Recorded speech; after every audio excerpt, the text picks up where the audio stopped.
Baik, Bismillahirrahmanirrahim, teman-teman semua. Terima kasih sudah hadir pada sesi yang eh, kelima ini. Ya, kali ini kita akan membahas sebuah bagaimana eh, anatomi latar belakang penelitian. Wah, saya mengangkat anatomi ya, gitu loh, dengan bahasa anatomi. Jadi kalau kita mulai itu ada mungkin teman-teman waktu zaman di eh, tulisan ilmiah, teman-teman pernah buat mungkin skripsi ataupun jurnal gitu loh.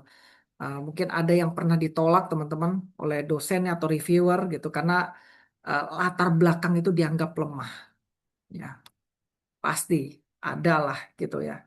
Nah, hari ini kita coba membedah kenapa hal itu bisa terjadi dan bagaimana cara memperbaikinya. Jadi pertemuan ini kita membahas sebuah satu bab yang sering dianggap remeh, tapi justru menjadi penjaga gerbang pertama dalam sebuah penelitian. Yaitu apa, teman-teman? Latar belakang. Ya. Nah, jadi dari judul aja teman-teman lihat ya, anatomi latar belakang penelitian. Karena seperti anatomi tubuh manusia, latar belakang yang sehat itu punya struktur, organ, dan aliran yang saling bekerja, saling mendukung ya. Kalau satu organ rusak, argumennya tuh pasti eh, nggak kuat.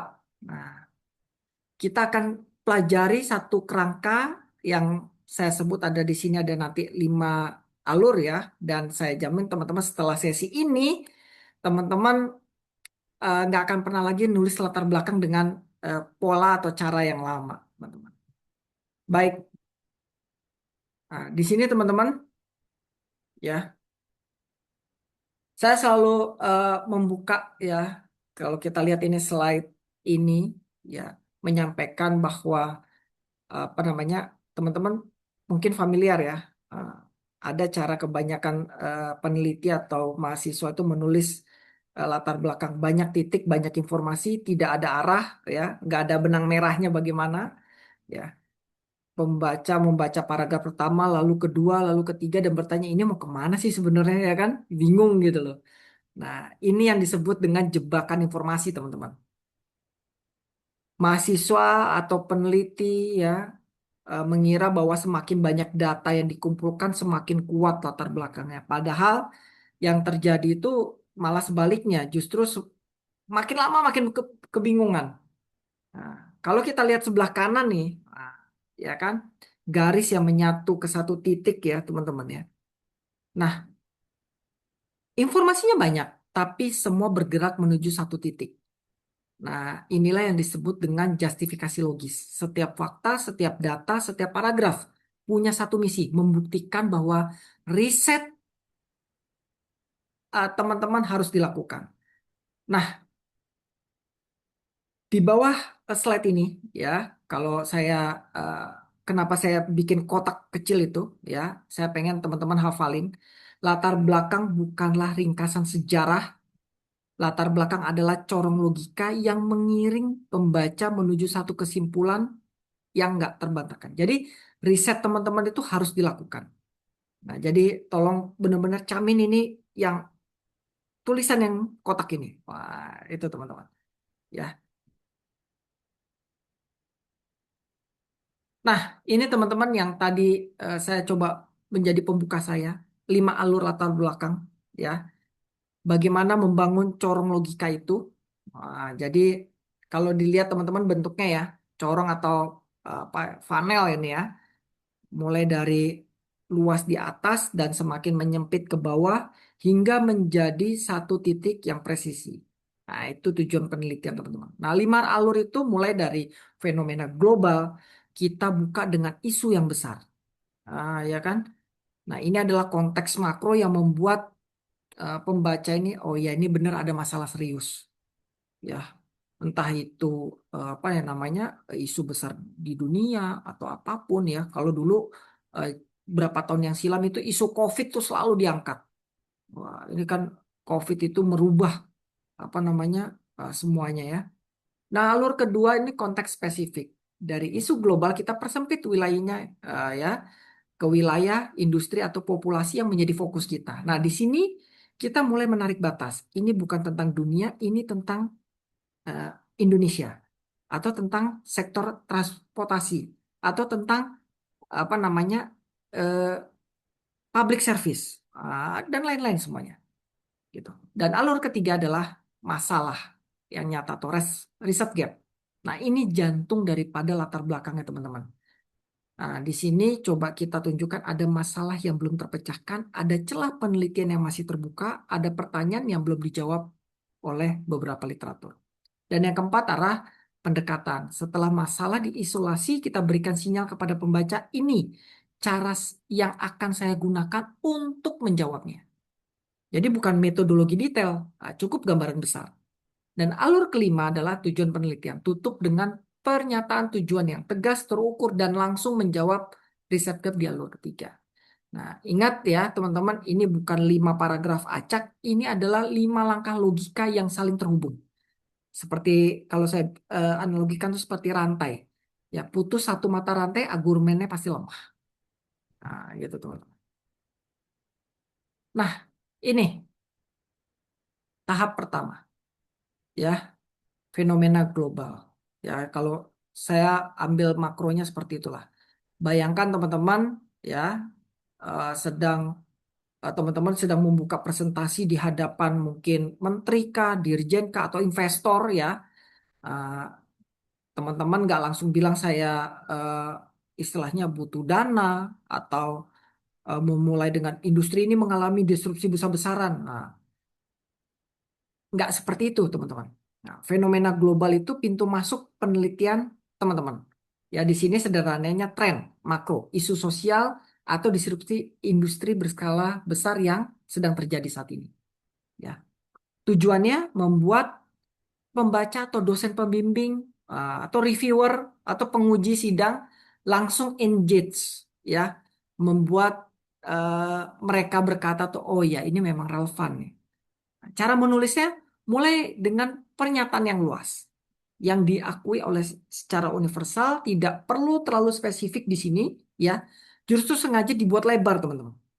Kemudian tunjukkan skala dari situasi tersebut, beri data, beri angka, tunjukkan beberapa betapa besar fenomena ini. Ya, contoh ya, teman-teman ya. Urbanisasi global yang pesat menyebabkan tekanan luar biasa pada sistem transportasi perkotaan. Contoh. Atau penetrasi kecerdasan buatan ke dalam dunia kerja yang mengubah landscape kompetensi yang dibutuhkan industri secara fundamental. Benar dong? Ya kan? Atau perubahan iklim. Nah, sekarang nih, hari ini terasa sangat banget panas. Ya, memaksa sektor energi itu untuk bertransisi secara masif dalam 1 dekade. Atau yang tren sekarang nih, ya, lagi saat perang ini, semua harga-harga mulai meningkat, plastik dan lain-lain. Ini bisa, teman-teman. Ya. Jadi kalau teman-teman perhatikan, semuanya besar, semuanya diakui, dan semuanya relevan. Jadi teman-teman belum berbicara penelitian sama sekali di sini, tapi teman-teman itu membuka panggung, wah, gitu loh, ya, oke. Nah, tahap yang kedua, konteks yang spesifik, ya, ketika dunia itu terlalu besar untuk diteliti, nah kita coba zoom in dulu, ya, membuka dengan fenomena global. Tahap kedua ini momen di mana teman-teman itu menarik garis batas bahwa isu besar itu ke dalam batasan demografi yang menggunakan teori yang spesifik.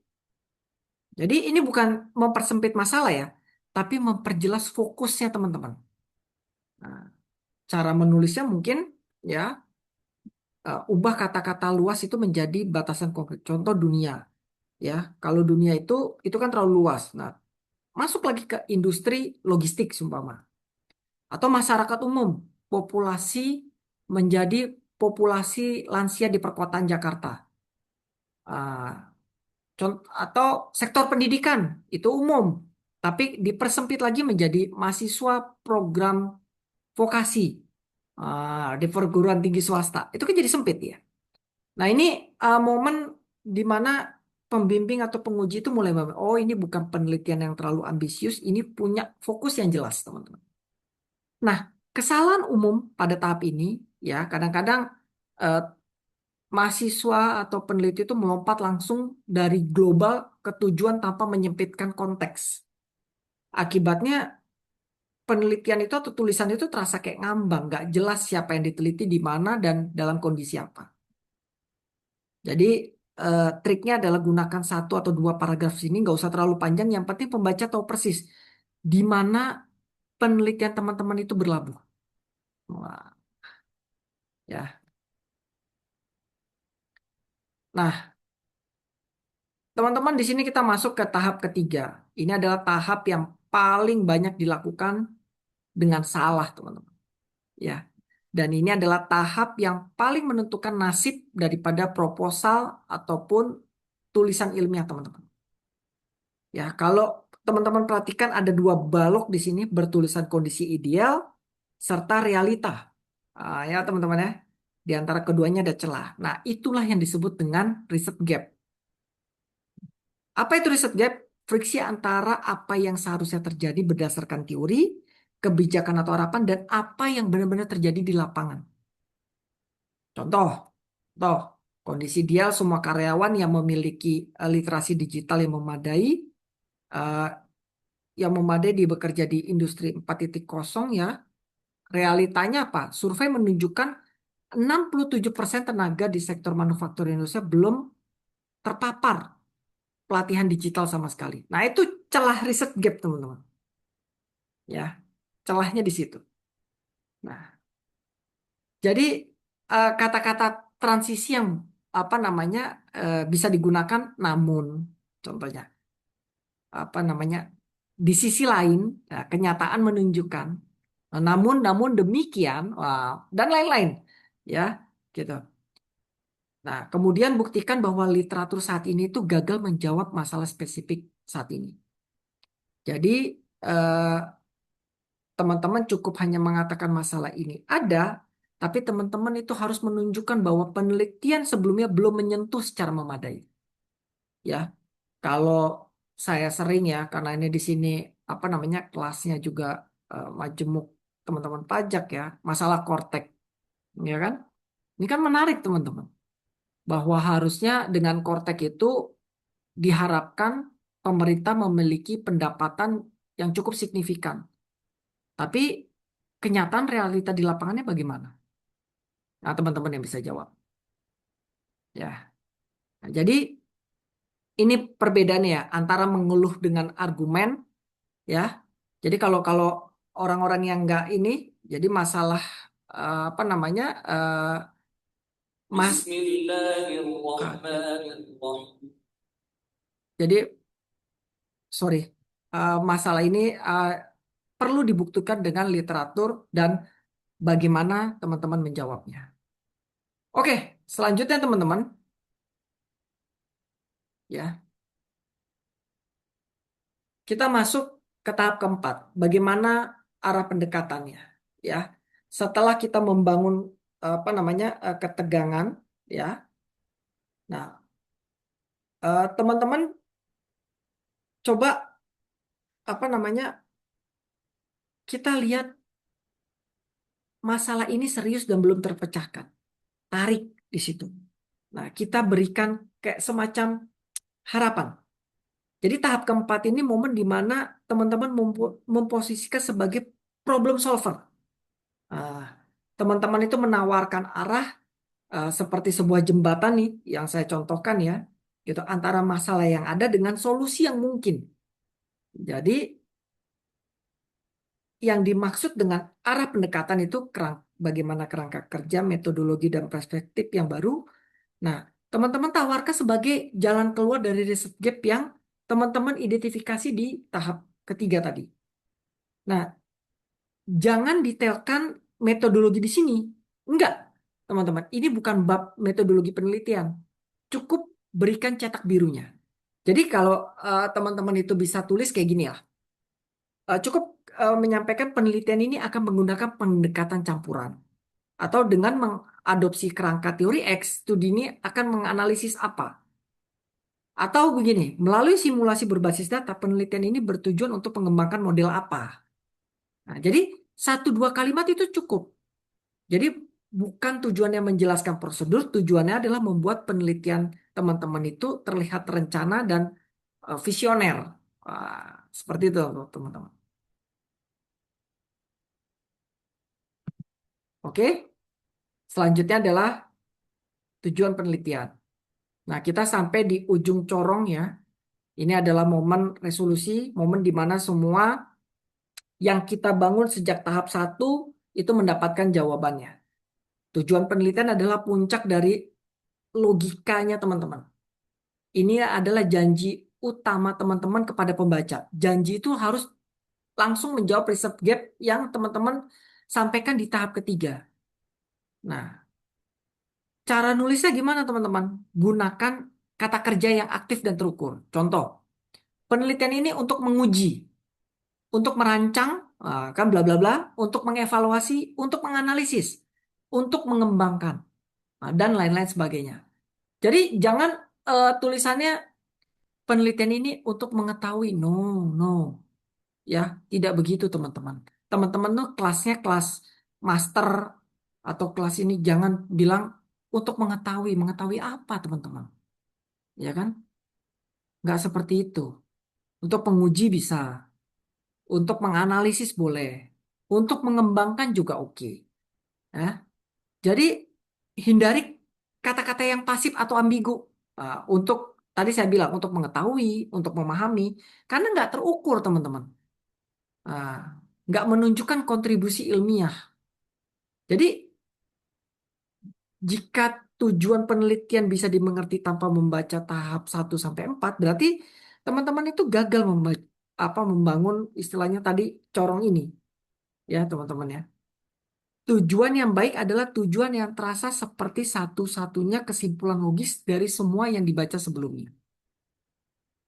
Nih, ya teman-teman ya. Nah, ini teman-teman diagnosis uji logika. Jadi kalau kita lakukan self checks ya, ini ada tabelnya teman-teman ya. Struktur paragraf melompat beraturan yang tradisional ya. Pendekatan 5 alur tadi menyempit secara sistematis ya. Masalah mengeluh tanpa bukti literatur, habis itu diisolasi dengan riset gap. Nah, tujuan itu menjadi logis. Nah, jadi kalau paragraf teman-teman bisa dipindah urutannya tanpa merubah makna, itu tanda bahwa tidak ada alur logika. Ya, latar belakang yang kuat itu tidak bisa diacak urutannya, teman-teman. Karena setiap paragraf itu merupakan anak tangga menuju sebuah kesimpulan. Nah, ini teman-teman. Ya, makanya harus kuat nih. Ya, ini ya teman-teman ya. Kalau saya simulasikan nih teman-teman ya. Ya, di sini teman-teman lihat ya pemetaan dalam dokumen. Ya, pertanyaan praktisnya teman-teman, bagaimana 5 alur ini diterjemahkan ke dalam dokumen yang nyata? Ya, paragraf 1 dan 2 fenomena konteks ya, ini membuka teman-teman membangun panggung. Tadi saya bilang 3 4 itu masalah nyata, tensinya di mana ya? Di sini ketegangan dibangun, tunjukkan bahwa ada gap dan yang nggak terpecahkan ya, ada yang belum terjawab. Yang kelima adalah bagaimana pendekatan tujuan ya. Jadi kalau kita lihat ya, perhatikan struktur visual ini memastikan bahwa setiap kalimat yang teman-teman tulis memiliki tugas spesifik dalam mendorong narasi ke depan. Setiap kalimat ini punya tugasnya, teman-teman. Nggak ada kalimat yang mengisi ruang kosong, nggak ada juga data yang sekedar panjang. Semuanya bergerak dalam satu tujuan.